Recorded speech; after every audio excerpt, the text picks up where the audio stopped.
ladies and gentlemen, welcome back. Today, we're going to talk about something pretty important. But before we start, I want to give everyone a quick reminder, a very, very quick reminder, to go to assetbuilders.club. That's assetbuilders.club. Once you go there, you'll find the ability to download a free app that will help you gain education when it comes to investing in alternative investments and also how to make money actively with real estate. So, with that being said, I have my amazing co-host here. How are you doing, Mr. Hunt? I'm not amazing today, but I'm optimistic, and I think that is a saving grace for me. Is I try to find a little bit of hope, a little bit of sunshine, even in a rainstorm. Hmm. So I'm good today, sir. Okay, I respect that. Okay, I respect your honesty. Um, so let's go and get started. Today, as many of you guys know, if you have not been bombarded with your letters in the mail to vote early or to cast your anti ballots, Or send a donation. or send it, absolutely send a donation to our politician. So, Yeah. which, by the way, I would like to say that there are certain investors that I do like to learn about, and Mhm. um, there's one investor, Bob Johnson. I'm sure you know who he is. And he just he has a book out actually, and in one of his books he says, "Hey, the best way to establish financial freedom is to invest money in your local politicians and in their campaigns." I'm like, oh, wow, that's very forward right there. So, Mhm. if you guys don't know what I'm talking about, don't, you will get it on the way home. It will make sense to you eventually. Is So, that like support your local sheriff? there you go.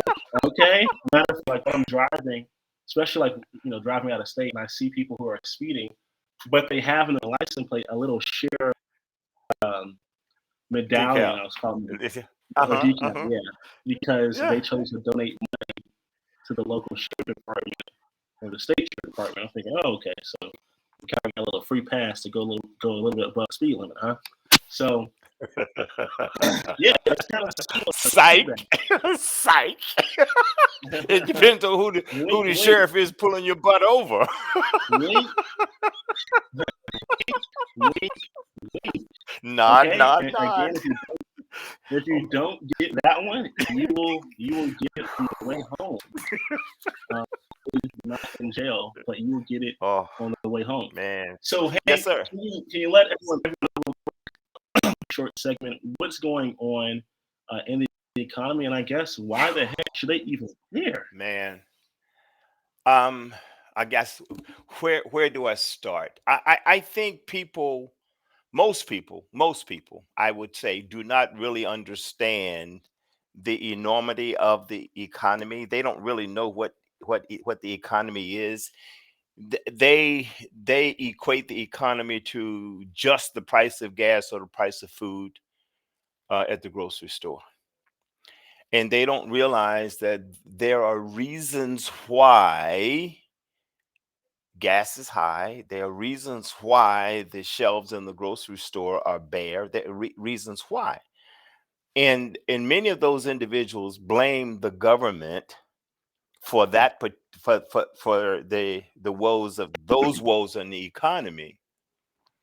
But yet you were talking earlier about the local politicians.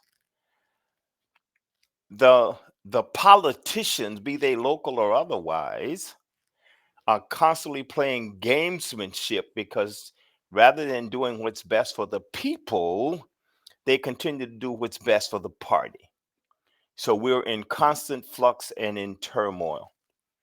Um, that again, that's my opinion.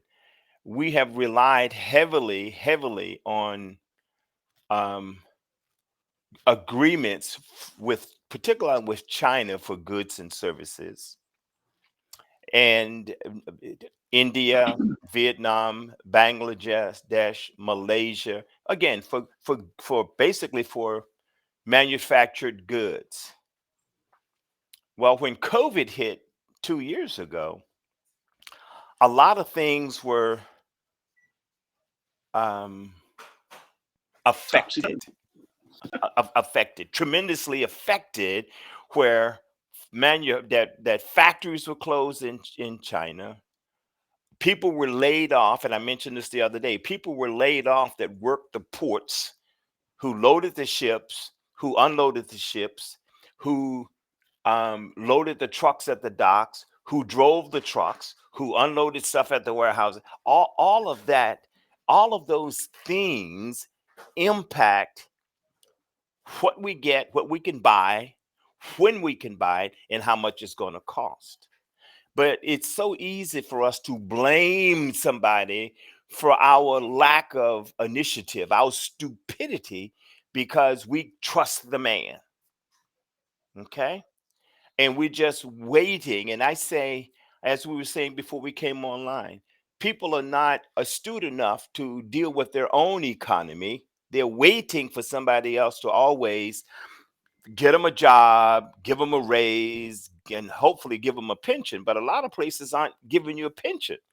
So if you've been No, working 40, 45 years at this job and they don't have a pension, the only thing that you're left with, if you didn't create some type of savings for yourself, is Social Security.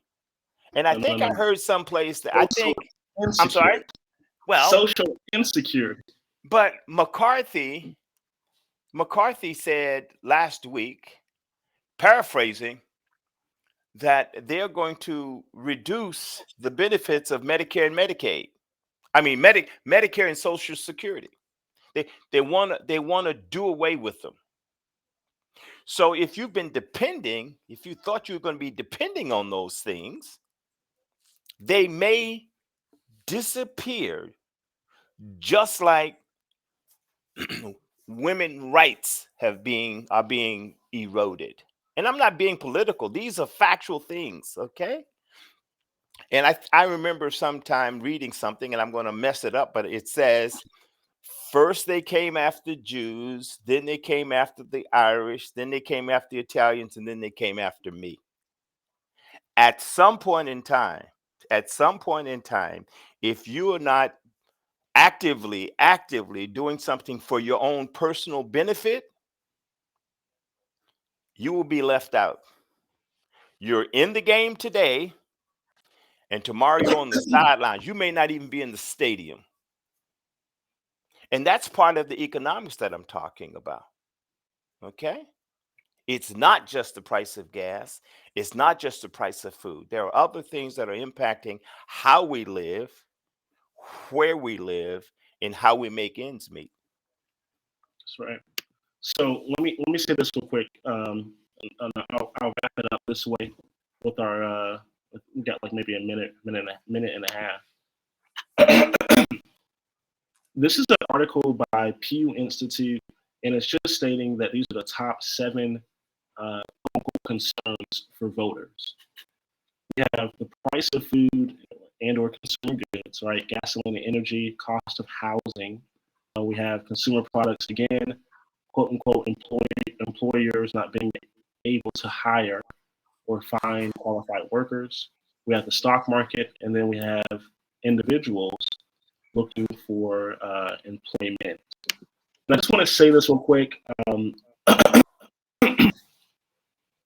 Those last two are kind of weird. You're thinking like, man, there are jobs out there. But I think one of the things people are realizing is if they're told they only qualify for an hourly wage somewhere, and their income, or excuse me, their household bills can't be met with that wage. Let's say you're getting paid $10 at McDonald's, just as an example, but you have expenses as an adult of maybe, let's say, $3,000 a month, and so you can't work part time at McDonald's to make ends meet. Mm-hmm. So I'm gonna leave this parting with you guys as a parting gift. The best way to do this right now is to decide at this very moment that you're going to fix your economy. The best way to fix your economy, if your economy is weak, is to partner up with others so that you guys can both grow your economies together. In a cool language of business, we call that economies of scales or collaborations or ventures. And one of the things we're offering to you guys right now, for those who want to do that, for those who are beginners in real estate, we're offering you the ability to partner with us when it comes to real estate, even if you have no experience. We're willing to split the deals with you 50-50. We're willing to help you in your process and get your first couple of deals done so that you know that we have a vested interest in your success. We're also willing to allow you to use our tools, our resources, and our network to help you get your first couple of deals done. Wow. Okay. Wow. Now, if that sounds good to you, all you have to do is text the word 10K, as in like 10,000. So 10K to 317-689-0080. That's 317-689-0080. And we will send you automatically a gift that will lead you on the right path to begin to work with us. Okay. So, with that being said, Hank, is there anything you want to say to our audience before we shut the doors? One, you have just provided an opportunity for people to improve their economy, but there will be those who won't believe it. There will be those who think that they're smarter than you. There will be those who will pass up an opportunity and blame the world for their demise. And I just say to people, you have absolutely nothing to lose and everything to gain. What if you could generate an additional $20,000 to $40,000 a year in your leisure time? What difference would that make to you? How would your personal economy be enhanced? You decide. All right, we'll see you guys on the inside.